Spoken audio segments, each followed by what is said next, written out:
They maintained their fine form, which saw them defeating France with 43-21 in the opening match before a 45-5 win over Ireland in their second outing earlier in the week. The U18s quickly raced onto a 21-3 lead before adding a penalty goal, but then conceded 2 tries to the English, who would have been encouraged by their grit and determination to end the half with a 24-17. But the U18s took back control of the match in the second half and added a further 7 tries after the break, while also impressing with their defense, which kept England scoreless in the soft pearl downpour until right at the end. Speedster Jadrian Afrikaner finished off a slick backline movement inside the first 5 minutes to hand the U18s a 7-0 lead. Barely 2 minutes later, number 8 Gert Kemp crashed over for their second after they have suffocated England in their own half.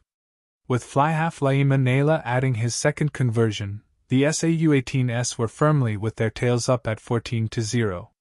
England tried to hit back, but their maul was met with stern resilience from the home defense, while their scrum also struggled to contain the SA forward combination. Skipper Marcus Muller got their third when he followed up a charge-down kick, and when Naila added the third from a very acute angle, the SA18s were in the driving seat with the score at 21-0, while England hardly had a sniff of threatening the home try line.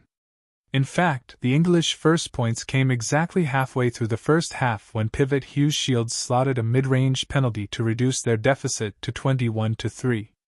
Shortly thereafter, the English were rewarded for their endeavours, though, when tight head prop Lawrence Ogbonnaya barged over for a converted try as they clawed their way back into the game at 21-10.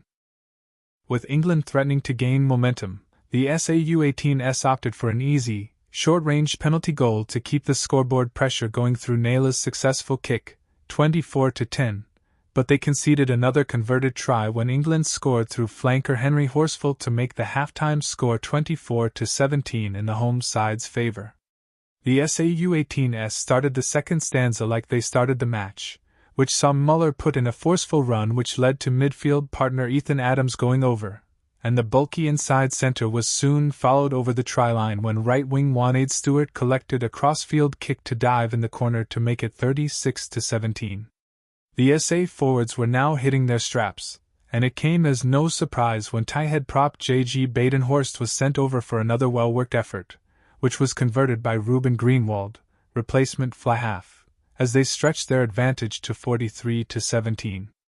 The impressive Muller then added a second of the afternoon when he was on hand to take a final pass from Adams after a solid SA scrum had put the England pack in reverse gear. That converted try took the U18 score to 50-17, and then made it 55-17 through Altus Rabe's maul try. Loose forward Josh Neal also got into the scoring act when he barged over the whitewash, and Greenwald adding the extras to make the score 62-17. There was still enough time for replacement centre Christian Forster to add his name to the list of try scorers as the U18s ran amok with the score at 69-17 against an exhausted English opponent. However, it was the English who managed the last score of the match through a skipper Declan Treacy's converted try, which reduced the final score to 69-24 in U18s favour. Scorers: U18 69, 24 tries. Jadrian Afrikaner, Gert Kemp, Marcus Muller, 2, Ethan Adams, Junaid Stewart, J.G. Badenhorst, Altus Rabe, Josh Neal, Christian Forster. Conversions: Laima Naila, 4, Ruben Greenwald, 4. Penalty goal: Naila. England 24-17, tries: Lawrence Ogbonnaya, Henry Horsfall, Declan Treacy. Conversions: Hugh Shields, Oscar Talbot. Penalty goal: Shields.